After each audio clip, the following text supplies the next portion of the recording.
let's cut right to the chase. Chloe should have had a villain arc going through season 4 and 5 after the fallout of season 3. Now, before a lot of you put your pitchforks up, no, she deserved a redemption arc, or no, she didn't deserve anything, she's a terrible character. Shut up, both of you. Both parties, shut up.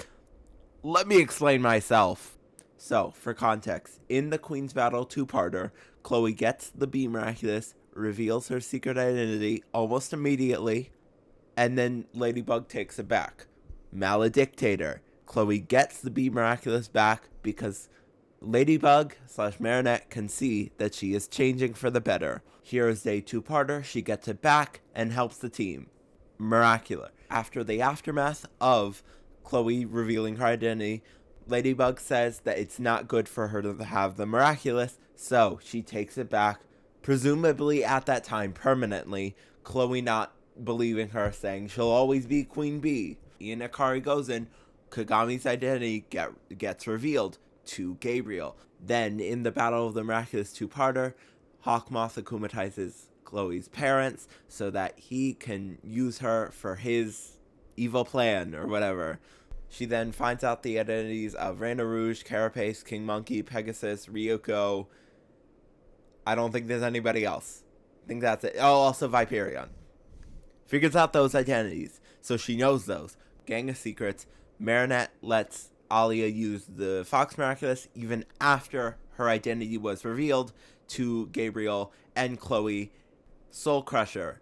Zoe comes in and is akumatized. That's not too important until we get to the next episode in Queen Banana, where Zoe is given the Be Miraculous after Chloe is akumatized. We got all that, right? Right? Everything laid out. Those are the only episodes that are really important for this. Now, I want you to think 3 episodes in to season 3. So, we're not even that far in, and a Miraculous holder whose identity was revealed is able to use their Miraculous again. Now, in the season 3 finale, Kagami is allowed to use her Miraculous again, even after. And Kagami even brings us up that I thought I was never going to be able to use the Miraculous again. She is surprised. Now, something similar happens in Gang of Secrets when Alia is given the Fox Miraculous after her identity was revealed. You're seeing a pattern here. Even before the season 3 finale, the Miraculous holders whose identities were revealed are able to have their Miraculouses. Why? Because Marinette likes those characters. Now, don't get me wrong, there is some justification for the Be Miraculous to be taken away from Chloe. We see in the season 2 finale that her parents are used. Actually, season 2 and season 3, that her parents are used to manipulate Chloe into doing Gabriel's evil plans. There is some validity to taking the Miraculous. However, the writers never put that same energy into any of the other characters whose identities were revealed. The closest thing to it is Bubbler, but that's not after the identity reveal. That's after Gabriel realizes that Alia is maybe a little bit more important than all the other holders. So we're already seeing some unfair treatment to Chloe. To add on to that, Chloe knows the identities of, I think, 6 different holders. Chloe knows the identity of 6 different holders, including Alia, including Ryuko. Now, Ryuko is less important to this discussion. Alia / Reina Rouge is way more important. Because come Optigami, we have her being given the Miraculous permanently. Now, by Bubbler, the next episode, she does have to stay hidden.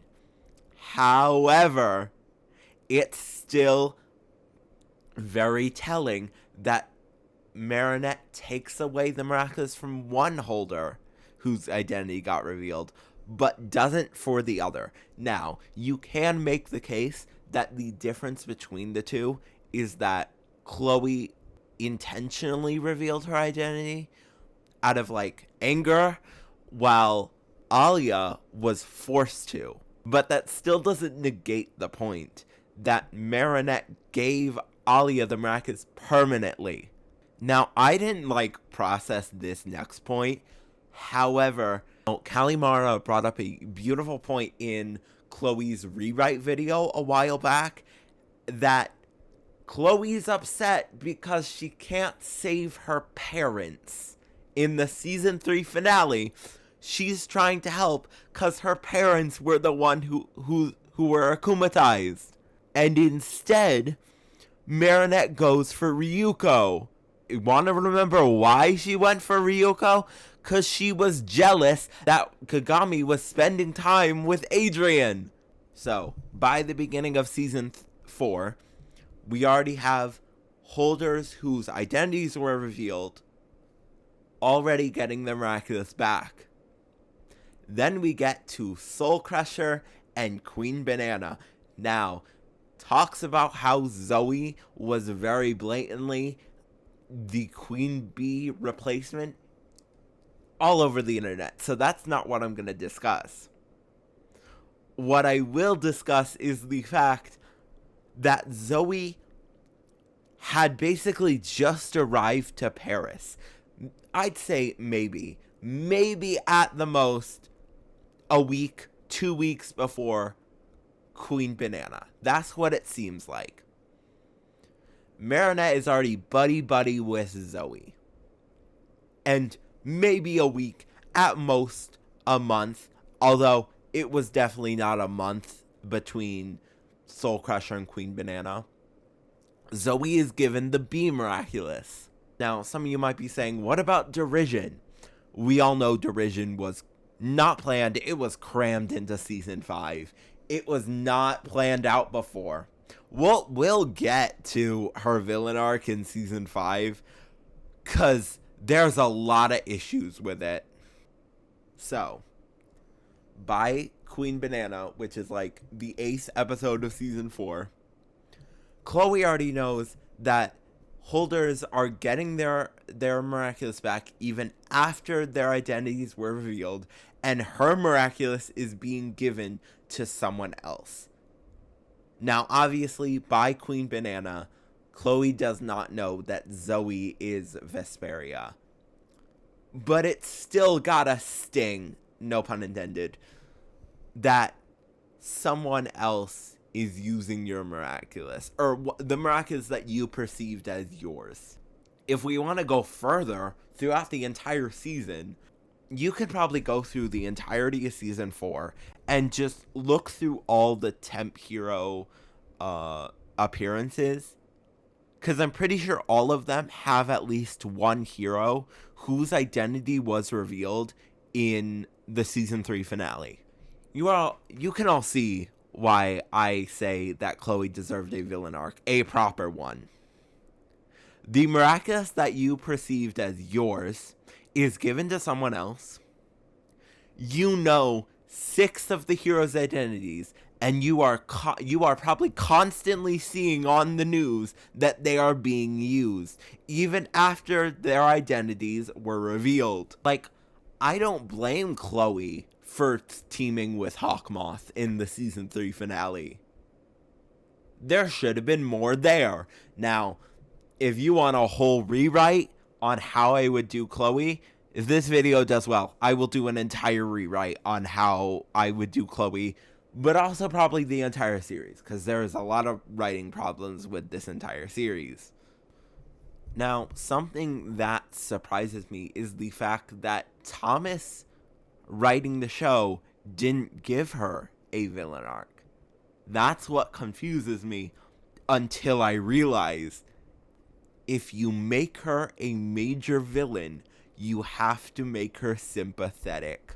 Gabriel, the neglectful father of Adrian, is more sympathetic than this middle school bully. Why wouldn't he make her a major villain, even though it was perfectly set up? it could have very easily happened because you would have to make her even more sympathetic, and Thomas can't let go of this hate that he has for this middle school bully. Now, saying all this, I don't like what they did with Chloe in season 5. Her whole democracy villain arc controlled by Lila does nothing for me. Why?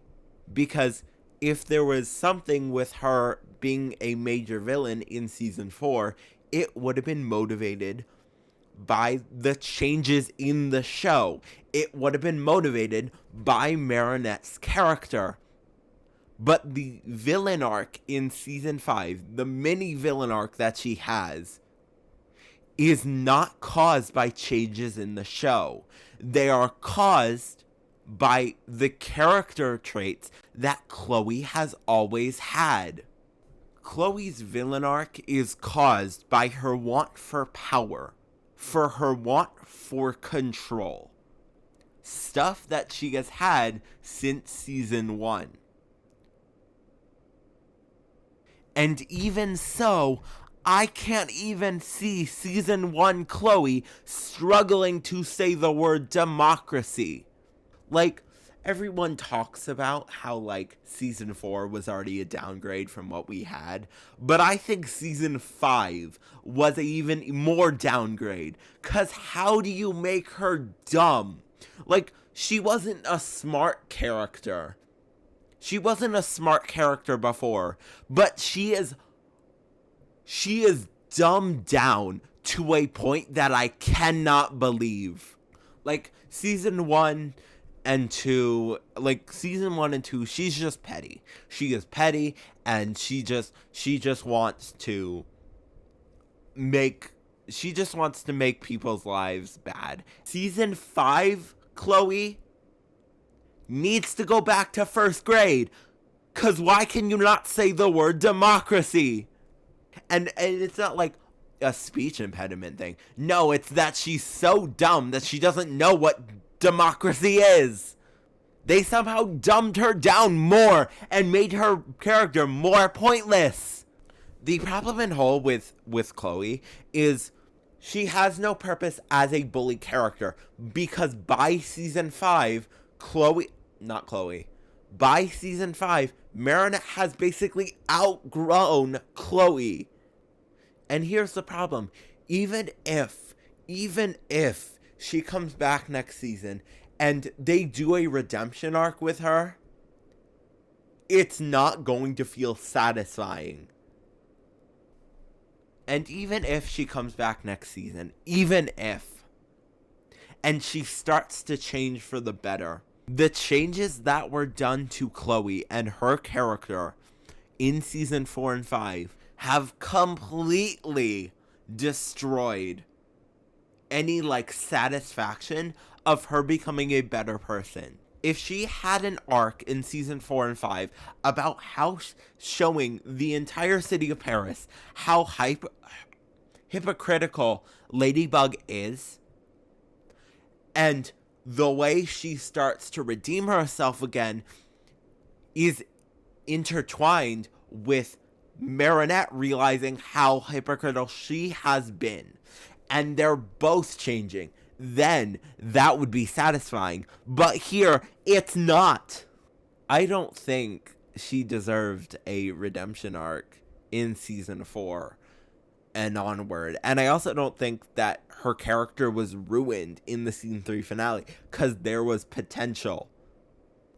I could go into a lot about the series, because there is a lot about season 5 that is genuinely angering when it comes to looking through the entire show. Like I said, if this video does good, I will do an entire rewrite.